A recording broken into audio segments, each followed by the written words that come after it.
Hello, dear students. Today I am going to demonstrate how to calculate the moment of inertia of a flywheel.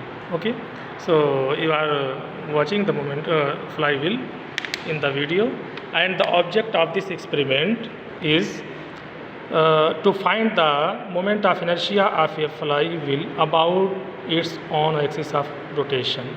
Okay, so the apparatus used in this experiment, you can see here, this is a weight. Okay, different type of weights. Okay, and this is a stopwatch, vernier calipers, and a thread. Okay, this is a thread where some mass is attached. Okay, now using the above apparatus, you can calculate the moment of inertia of a flywheel using the formula given in your experimental sheet. Okay,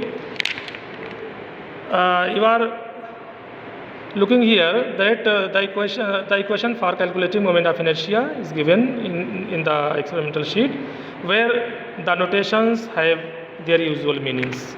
Okay, now I am coming on the procedure how to do the experiment. Okay, so first of all, before starting the experiment, okay, see that the flywheel rotates with least friction. Okay, see, now in the step second, take a string or thread of length less than the height of the axle from the ground. Okay, you have to take a thread, you are looking here, just the length of the height from the flywheel to the ground. Okay, you can see here it is just up to the ground, above the ground. Okay, now make the loop at its own end now. Okay, so we are making a loop, wrapping the thread on the axle of the flywheel.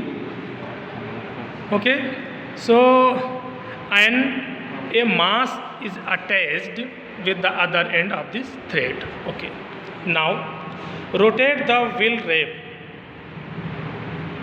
the string round the axle uniformly evenly without overlapping, so that the mass m is slightly below the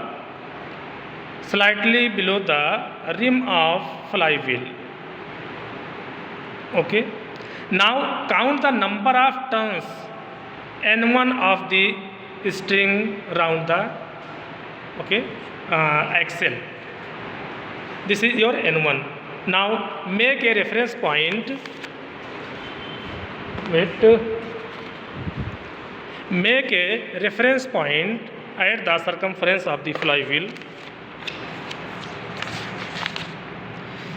Okay, and then now allow the mass m to fall slowly and count the number of rotations made by the flywheel before the loop of the string comes off and mass drops off.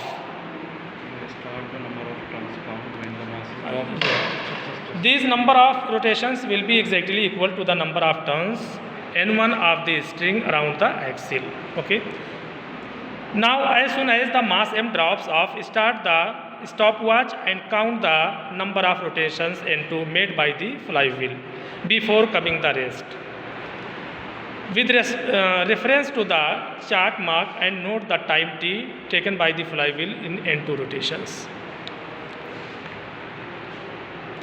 Take at least 3 observations for n2 and t for the same value of m and n1, and repeat the experiment with different masses and different number of turns of the string round the axle. Now measure the diameter of the axle at different points in two mutually perpendicular directions. you For you. are looking here. This is one direction, and measure in the perpendicular direction also. Okay, so this is the diameter of the axle. From this you can calculate the radius of the axle. Okay, so this is using a vernier calipers. Now calculate the moment of inertia of the flywheel from each set of readings separately, and then calculate the average value of moment of inertia of the flywheel using the given formula in your sheet. Now it's over. Thank you.